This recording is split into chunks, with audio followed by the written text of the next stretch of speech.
Ladies and gentlemen, your host, Mr. Ali Aslan. Ladies and gentlemen, it's wonderful to be back here in Slovenia, wonderful to be back here at the Bled Strategic Forum. I'm Ali Aslan, I'm a television presenter and journalist from Germany, and it's my great delight to be back here after 2018, now to be back here in 2019 as well. Now, in its 14th edition, the Bled Strategic Forum, perhaps its most relevant of its kind. And I think I speak for all when I say that the BSF, the Bled Strategic Forum, has certainly established itself as one of the marquee international conferences, certainly in Western Balkans, but in Europe throughout. And Peter Grk, the Secretary General of the Bled Strategic Forum, and his marvelous team are doing a great job year in, year out, and I think that deserves a round of applause. Thank you so much for your leadership here.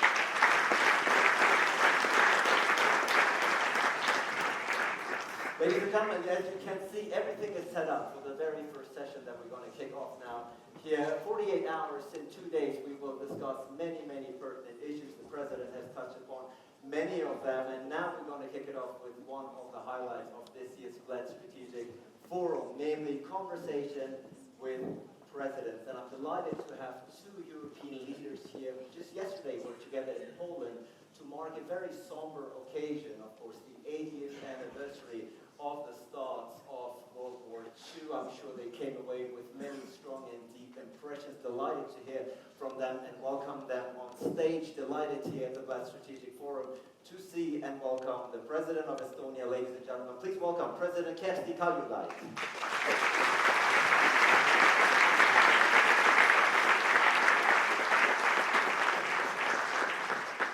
Great to have you with us, President. Please have a seat. And of course, delighted, sort of our host of this conference and the Bled Strategic Forum. Great to have him with us, the President of Slovenije, of course, Borutom Pahorjem, ladies and gentlemen.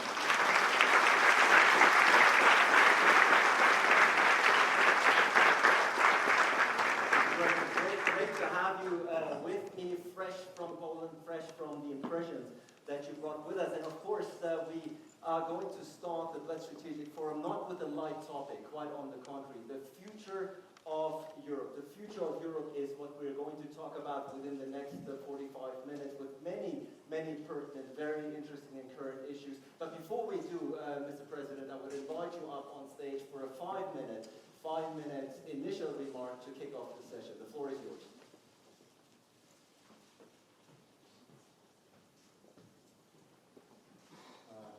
Ali, Excellencies, ladies and gentlemen. I have always been, I am today, and I think I will be forever, a very great supporter to European idea. I think at the moment, and this moment is now lasting for a couple of years, this European idea is in some sort of crisis. And this crisis, standstill, is not sustainable. I mean, I can meet some leaders who do feel that maybe this will be the status of European Union forever. I don't think so. Sooner or later, this status could go one or other direction, or will mean the decline of the great European idea, so to be together and to go to the future challenges together, or to go once more apart and faces all those challenges, at the national level. I would like to say at the very beginning, Ali, that being a great supporter of European idea, I would like to see in the future, not in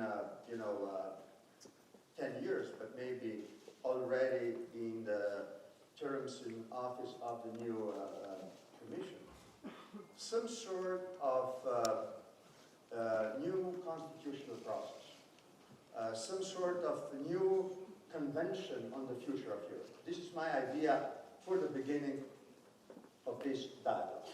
I'm not advocating the same type of debate that we had back in 2002 and 2003 and ended with the draft constitution, but something similar.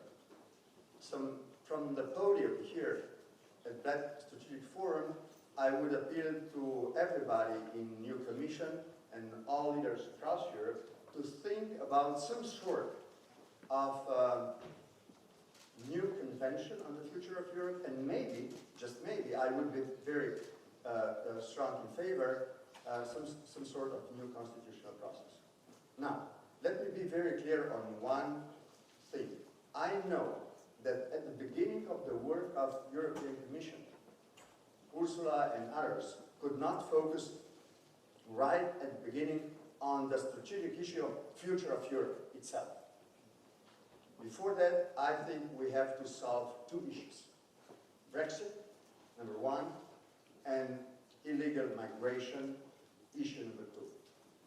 If we would be successful in dealing with these two issues, and we will debate afterwards, I think there will be enough confidence among people across Europe to finally think once again about the forum, how to get together and make a new step as far as the new,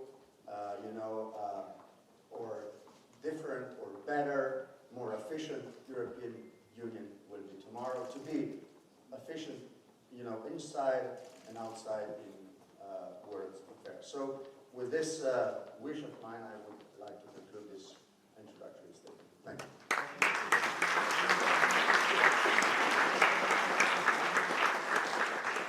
Thank you, Mr. President, and the concern that you have for the future of Europe, I think very much rang through in your remarks. A couple of issues that you've touched upon. We'll go into a bit more detail, of course, but first, President Kaljulaid, your initial remarks.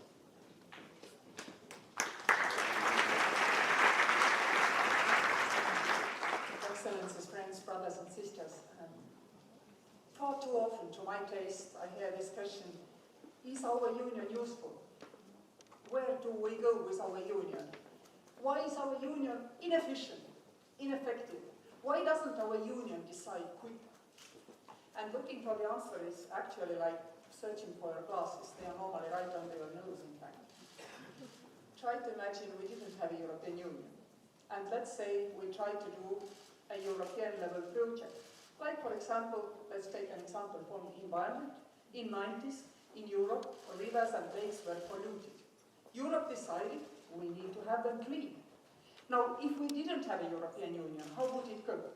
It would go this year. For 3 years, we will search the place where to have a conference on cleaning up the rivers and lakes.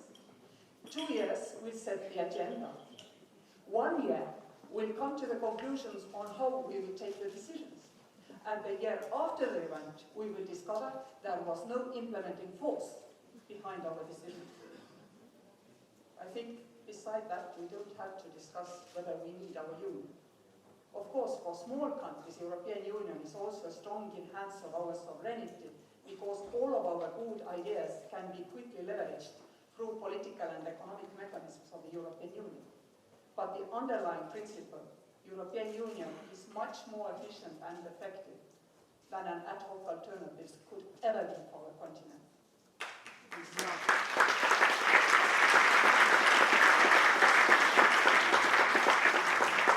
I would like to apply this European spirit to two most persistent problems in our society. One is mentioned today numerous times already, is climate change.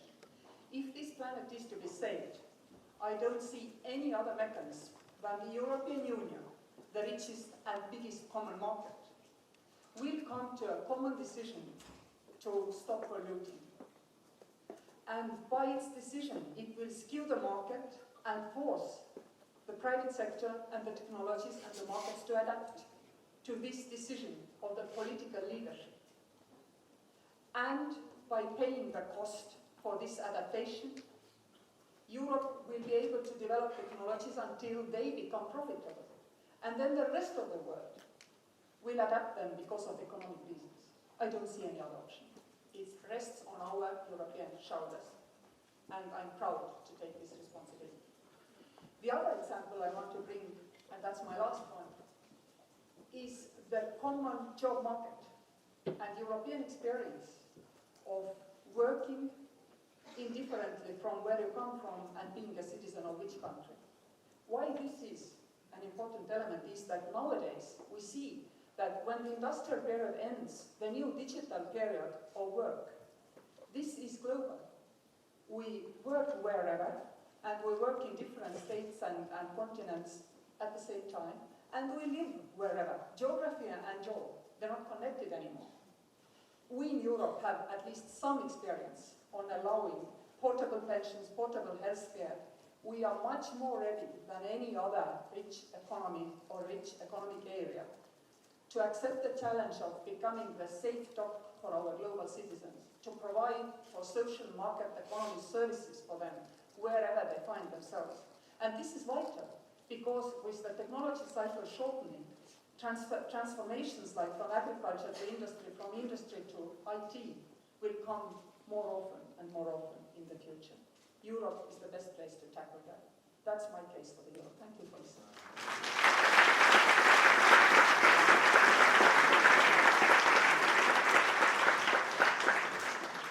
Thank you so much for the two initial statements. Clearly a very passionate plea for the relevance of the European Union going forward. President Pahorjem, in this very chair that you're sitting, last year, almost to the day, I sat across from Michel Barnier, the EU chief Brexit negotiator, who back then said, you will remember, a deal is imminent. A deal between EU and Brexit is imminent. I'm quite optimistic that we will see a deal fairly soon, he says. Made international news, made headlines. Now, of course, recently he said, well, that optimism is gone. I'm no longer optimistic that we can avoid a no-deal scenario. Boris Johnson, British Prime Minister, has suspended UK Parliament until October 14th. Many of his critics blaming that he's undermining democracy in doing so. What's your take? Well, a deal has been reached, and I think was a good, and it is still a good compromise. I don't believe, as far as I know, that 27 countries could agree on some amendments that would satisfy Prime Minister and the majority in British House of Commons. So before anybody would suggest to start amending the agreement, I would like to see some sort of guarantee that we wouldn't start something that we could not finish. So, Great Britain has its own right to decide, and we have to respect it. Maybe also the decision to Brexit with no deal whatsoever. Well, we have some responsibility also to maintain,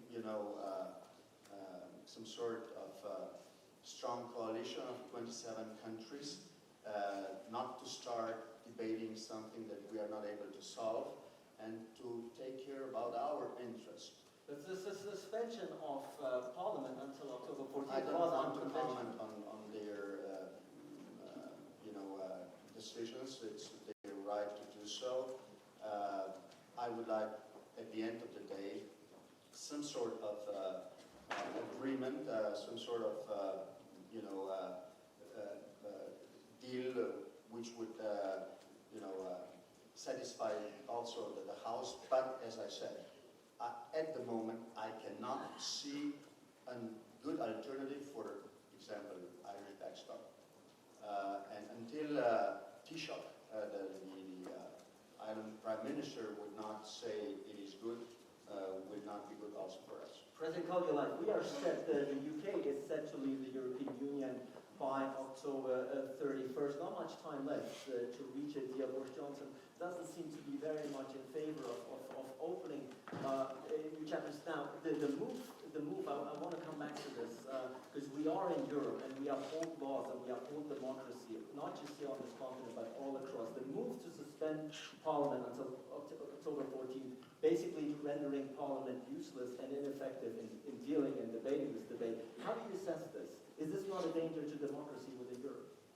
Internal policy is each country's own business, and I don't know enough of the British constitution even to comment on that, but at least this has been drilled into me in university. Don't comment if you don't feel comfortable that you are at least 5% smarter than the rest of the auditorium. It doesn't need to be the truth, but at least that is a common. So I don't say that. But on the agreement, what is on the table, this agreement, as Michel Barnier has said numerous times, is a direct derivative of the conditions set down by Prime Minister May while defining what does Brexit mean for the UK, done straight after the referendum. So, stemming from that, this is what we can do. More we cannot do. So unless some of the conditions set by the UK shifts, there is, basically no opportunity to renegotiate. If something shifts, we can be back to the table, and I'm quite sure that Europe will grab the opportunity like a flash in that case. But the ball is not in our court, unfortunately. What concerns the effects of the Brexit, then Slovenia, Estonia, we are the countries who economically, directly cannot assess it, because, if you look at our macroeconomy, it doesn't show up. We are part of the Nordic market, you are part of the bigger German and Balkan markets. There is a re-export element which we cannot gauge from the current viewpoint, which means that we cannot even predict, because we have far too little information on direct impact. But of course, in this case of uncertainty always has a cost, and the cost tends to be higher for smaller rather than the bigger economies, particularly on small open economies. President Power, just your assessments, you're an experienced politician, you're talking to your EU friends and partners. How optimistic are you that a no-deal Brexit can be avoided by October 31st? It's up to Prime Minister to decide. Finally, I think I'm not optimistic at the moment. I think that really, for the very first time, I do think that hard Brexit could be the reality, and it is an obligation to Brussels to then think about our interests. So let me say once again, what is important for us is to maintain this consensus among 27. This Brexit, hard or soft one, could not jeopardize other issues that are in front of the European Union. And indeed, the European Union, unlike on some other issues and fronts, have remained a very unified front here. We have Josep Borrell in the audience. We'll have him on stage later on, who will also testify to the fact that EU has stood firm and in union when it comes to Brexit. How optimistic are you, President Kaljulaid, that a no-deal Brexit can be avoided by the end of October? Well, the track record of the European Union is actually such that we go to the situation where most journalists, think tankers think we are on the brink, but we know that this is the decision-making point, and you know why this is this way. Take, for example, Euro area. Euro area was created technically weak originally. Not because the specialists didn't know it's technically weak, just because there was not enough understanding in the electorate that we need to fulfill certain more technical conditions to make euro area strong. It took a crisis to make this visible. As soon as it was visible to citizens, politicians could demonstrate, they could show the leadership and respond. This is the way Europe functions. This is not inefficient. This is because we are democracies. We are democracies and we are unified. President Power, please. Say one thing. Sure. If I would be asked, this is the matter of British people, but I would like the British to stay with. No. But it's their decision and should be respected. Maybe, just maybe, I don't know. I think nobody knows. Maybe in the next couple of months they will figure it out how to go for a second referendum. But I do respect those who are very critical to this alternative. I've been to London in mid-February, and I've seen different opinion on this alternative. The problem is that then people would have a feeling that they are asked a certain question until they answer correctly. This is not good for democracy. Well, this discussion can also be followed live on live stream, and I'm sure a few people in Great Britain are watching us right now. So if they take it to heart what you're saying, perhaps some minds will be changed here. Now, we talked about union. We talked about how the unified front of Europe, President Pahorjem. But of course, there's one topic, migration and refugees, one topic where Europe has shown cracks, certainly after 2015. It has divided the European Union in those who have taken in refugees and those who have categorically denied taking any. What do you see on that front? Are we getting closer, at least, to a unified stance on this front? In a way, it is amazing to me that 10 years ago, during a financial crisis, severe economic crisis, Europe has been capable to go through the crisis with very intelligent decisions, and we are now out of crisis as the rest of the world. Meanwhile, we are not capable to deal with the migration issue. Thanks God, now we are not dealing with the same amount of migrants as we had to deal back in 2015. Nevertheless, we are now facing illegal migrations, and I think Europe could do more on the external borders and so on. But let me say once again, as I stated at the very beginning, if Brexit would not be solved in a proper way, if especially illegal migration would not be solved in a proper way, I would very much support some sort of consensus of 27 on this very issue. Then I think there will be lack of confidence to deal with all other questions, including this strategic issue of future of Europe and enlargement and climate change and so on. So this is extremely important. And if we're looking at the current events in Syria, we have the Turkish Foreign Minister Mevlut Çavuşoğlu in the audience and later up here on the podium as well. Clearly, some things are brewing once again, and the refugee issue perhaps will be back very much prominently on the agenda. President Kaljulaid, how do you see the migration refugee front in Europe? Are we getting closer? There's some countries like Hungary, like what we said, we're not going to take any refugees whatsoever. Is that really solidarity? Is this European solidarity? Two comments. First of all, I think Europe would have been even in a worse position to tackle the migration crisis if it had not been that Europe noticed already 2 decades ago that we need a common European migration fund. The first period of European migration fund actually ended already in 2004. And I can tell you, I was the auditor of that fund at the Court of Auditors. Nobody was interested. Only a couple of Italian journalists turned up for the press conference when we were talking about these results. Results were Southern European countries created, with the help of the European Migration Fund, a system which at least helped them to start to cope with the migration flow. More Nordic countries like Sweden or UK, who had a lot of experience in accepting refugees and migrants, they experimented with mentoring of the migrants, etc., tried to kind of enlarge their portfolio of the tools to deal with the migration. So, ceteris paribus, I think Europe already had done a great job in order to be more prepared. But of course, climate change, I mean, think of Lake Chad, for example, all other areas. This is an issue which means that migration will be there to be forever. Solutions, yes, part of the solution is how we deal within the Europe with it. But I think the High Representative Federica Mogherini has convinced us Europeans to pool what we do, for example, in Africa. We work mostly through, in consolidated format, through African Union. African Union has taken a decision to establish 4 freedoms. My suggestion to my African brothers and sisters has been establish straight away also the 5th, the digital freedom.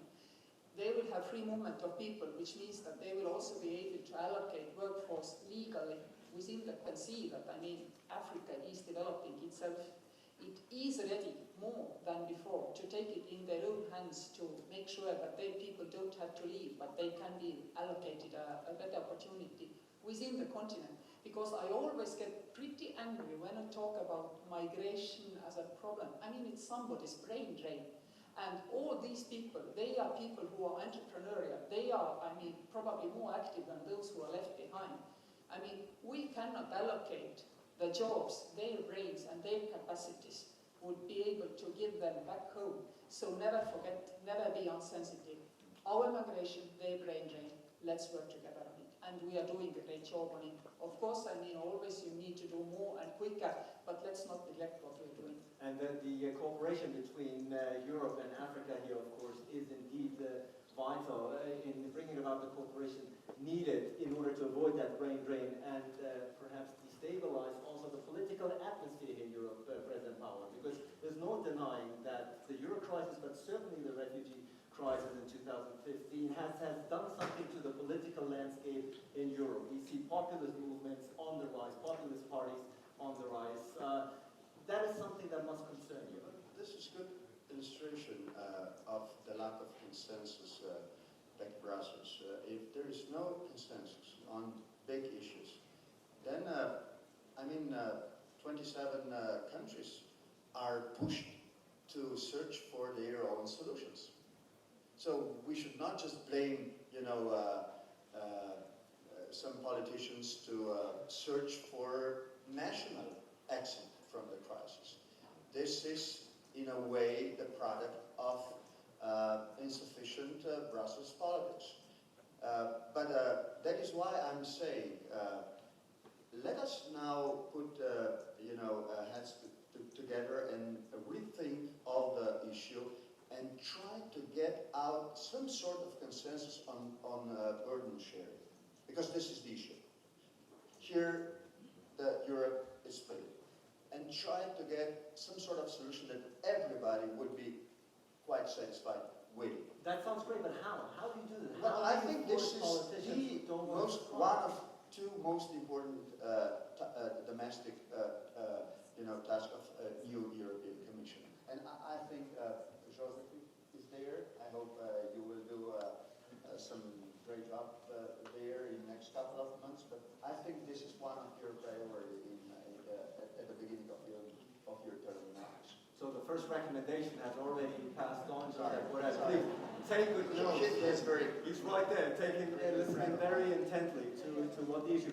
But Kersti Kaljulaid, President Kaljulaid, I want to get your stance here, of course, on the rise of populism in your country as well, all across Europe. The rise of populism, I may come to that as well, but I would like to turn a little bit back when the migration crisis hit Europe. Estonia was among of them who was not even part of this first European migration fund. Hence, we were totally unprepared, and we are very grateful to our Greek and Italian friends, together with whom we put together a system through which Estonia could participate in redistribution of the refugees. So we took part. We also contribute to Frontex. We also worked with Slovenia, with our police force, to help keep order on the borders. And we learned very quickly and rapidly. On the other hand, what I very much agree with is what my friend Borutom said. It has to work to everybody's satisfaction, and it also has to work to the satisfaction of our people and the people who are coming to these countries. And to satisfaction of our people means that our cultural space needs to be protected. I mean, it cannot change radically the way our societies look and act because there are newcomers. This is one from our viewpoint. The second thing is our redistribution scheme, the involuntary one, did not respect the will of these people. The will of these people, if they have left everything behind or have nothing, left there coming from Syria, for example, it's obvious they want to get the best conditions, which, can be found in Europe. And unfortunately, these conditions were not in our country. So we immediately faced a huge problem of secondary migration, which means that this solution was suboptimal from the viewpoint of the refugees themselves. And I think we also need to keep this in mind. But all in all, I totally agree with Borutom. We absolutely have to have a common agreement, otherwise we cannot keep the Schengen system functioning. Schengen system is something which Europeans generally love, and I think if we can link these two more closely, and I think here it is more felt than maybe in my part of Europe that it's an issue, even if people regularly forget to take their passports when they want to go from Malmö to Copenhagen. But anyway, we need indeed, this is the first and foremost pressing short-term issue in the hands of the Commission. I don't invite the Commission and the incoming High Representative at all. President Pahorjem, you wanted to jump in here. Ali, back in, I think, or 2009 or 2010, we had 13 meetings of European Council on financial crisis. What I do miss at the moment is to keep thinking and searching for the solution on migration issue. It is just there on the agenda, no consensus back home. So it is obvious that national politics are there to then address the issue. So I'm hearing a lack of leadership then within Europe. Well, let us hope that a new commission, also the Council and the House, all three would work together to come to the compromise solution. Kersti has said, I mean, frankly, there are differences among us, how to, split the responsibility. But definitely there is, should be some sort of solution. But we have to work on it, work, and then finally I think something will come up. So I really think that next European Commission could do more than previous. The hopes are very high for Mr. Morel, getting higher with each statement here on this panel. He seems rather relaxed though still. Well, without this issue solved, I think the Commission will be paralyzed and nothing could be solved. Very good. Now, please. If I may, I forgot to talk about populism, and the Yes. bad news is, even if we solve the migration crisis, populism will not go away. Because, I mean, before that was the migration issue, for example, in my country, there was the question of the gay rights. There is always the question of women, their place in society and politics, and all of these kind of issues where people have strong feelings and opinions, which allow us to polarize societies. So we don't know what will be the next question. I think there will always be the next questions, unless we really get the urgency of the climate change issue, and then we will see the new, main consensus forming around the climate issue. This is the only common denominator I can see, whichever color you are, whichever position you take in the current organization of the society, which can actually bring back a mainstream consensus. I think it will be somehow green. And consensus in Europe is key, because at the end of the day, we are not an island on ourselves. Quite on the contrary, we have the United States, of course, we have China, we have India. We are in the midst of Russia, of course. We are in the midst of this, and we are dealing, perhaps for the very first time, with a US president who doesn't see Europe as a partner, who doesn't see Europe as a partner, more as an adversary, as an economic rival, if you will. Now, how do you assess we are dealing with transatlantic relations, European foreign policy? How do you deal with the US president who no longer thinks of Europe as a partner? Well, probably you do expect some, political correctness in my answer, and you will get it. Well, whatever answer you want to give me. American people have voted, and the Trump administration is doing its job. We can agree and we can disagree. I am a strong supporter to Paris Agreement, to nuclear deal agreement, and similar agreements, and I'm very supportive to multilateralism that Madam President has mentioned rightly before. Okay, American President is not so keen about, but let me tell you one thing. Nevertheless, we have to work with Americans. This is much more than 1 or 2 terms in office. Here and there, I think we are historically in a way connected, and I would go with the issues and solutions to the issues where we are competitive. Just clear that before I go to President Kaljulaid, the news that an occurrence that made international news, that Slovenia erected a Donald Trump statue in Slovenia. Is that my understanding? Not Slovenia. Not Slovenia. Okay. It's private. It's fine. Not the country, of course. Not the country. So a private piece of art. And President Kaljulaid, can I also ask you about the role of Europe in the world, and particularly against the backdrop of a White House that sees Europe on the eve of 70th anniversary of NATO, by the way. How do you think Europe can move forward here? First of all, even President Bush's steel tariffs did not join transatlantic partnership, if you remember correctly. So this is not the first time we see these kind of things. Second, it's quite obvious that the strategic risk for the liberal democratic world nowadays stems from those countries who are not democratic but have a good command of technologies, and namely I think it is China. It is obvious that we in the free world have a common disadvantage over the future development of, for example, military capacity. It's an advantage for our societies that new technologies are nowadays created in free world, in private sector.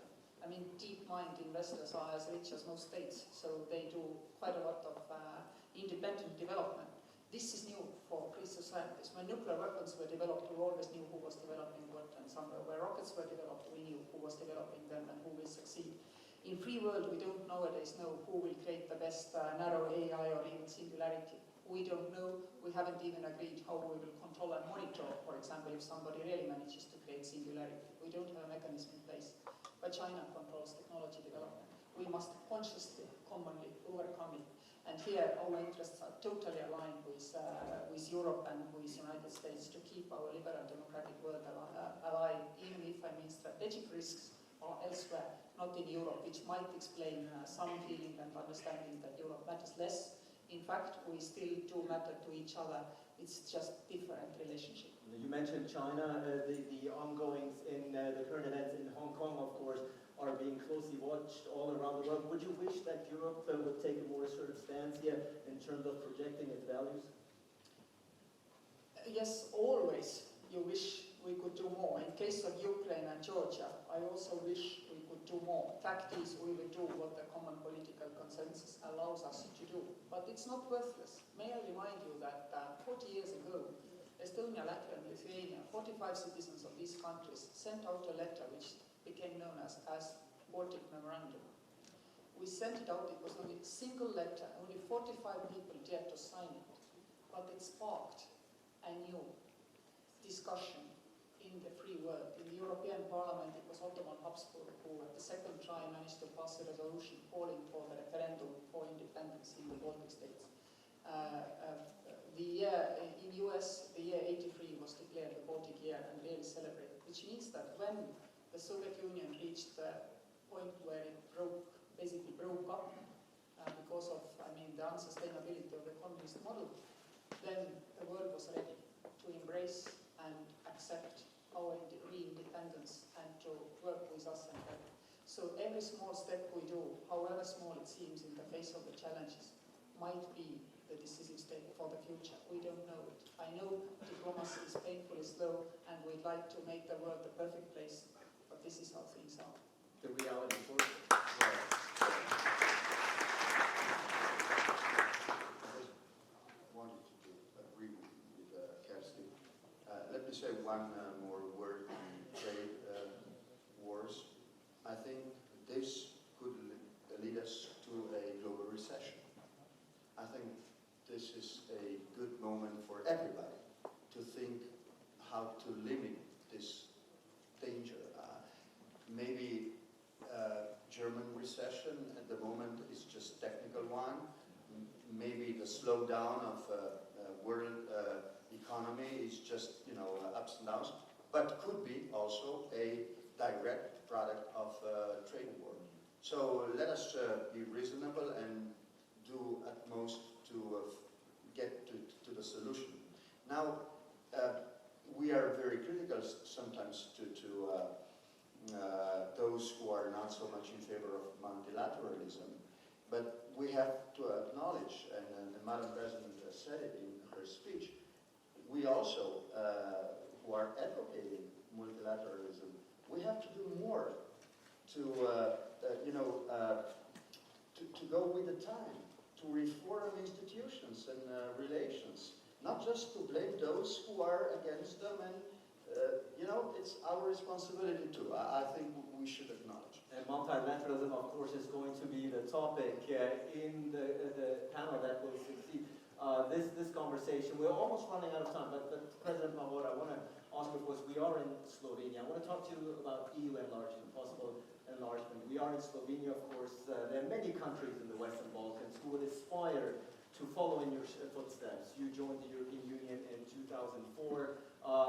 Albania, North Macedonia, Kosovo, Serbia. The list goes on. There are many, Montenegro, many countries and many delegates that we have here in the audience want to join the European Union. Can you give them any hope that at least accession talks, that at least there will be some constructive steps that the EU will take those countries in? Probably Turkish foreign minister will not be satisfied with my answer, but also his president knows my view on this. I would make a difference between Western Balkans on one side and Turkey and Ukraine on the other side. I would go with a special status as far as Turkey and Ukraine are concerned, and with full membership as far as countries in Western Balkans are concerned. If you would look at the map of Europe, you would see that beside Switzerland, I mean Western Europe is an island not to be included in EU at the moment. My suggestion to everybody is to think about Western Balkans as not as a package, but more as a region, not just country case by case. I'm not optimistic if EU will not decide to keep this enlargement ongoing. There will be some, conflicts back in the area. So I think it would be wise not to speed the process. That would be just too much to expect, but to have this process on the agenda and to support everybody in the region to go on with reforms, reconciliation process, and so on and so on. So I wouldn't, slow down the process of enlargement as far as Western Balkans. And just to follow up, and then I'll bring in President Kaljulaid. Of course, there's another dimension. If Europe leaves a power vacuum, if a vacuum of influence, if you will, in these countries, there are other countries, China, Russia, ready to step in. The responsibility on the part of Europe is not small here. Absolutely. Just look Bosnia, and then maybe even or Republika Srpska. If you would travel through Republika Srpska, you would see, Putin in every house.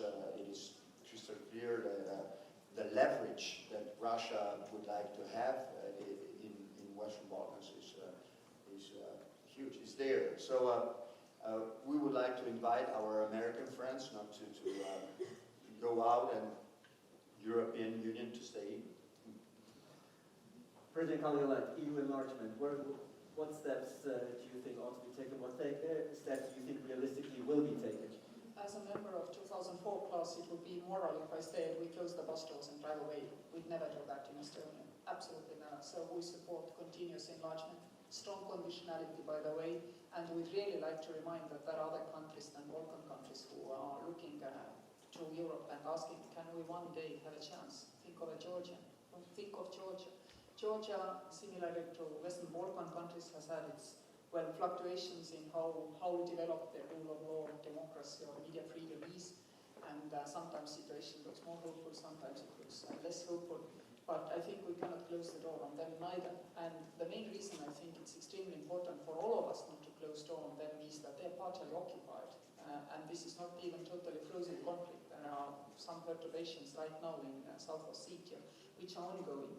So if Georgia manages to be as good reforming country as Western Balkan countries, then the only reason we are refusing to give them a perspective, albeit a distant one if we so wish, is that we are afraid of the Russian reaction. And this is not what I want to have, because this is the signal that it is still Russia who dictates who can and who cannot choose Western orientation. I think we need to stand up for these nations.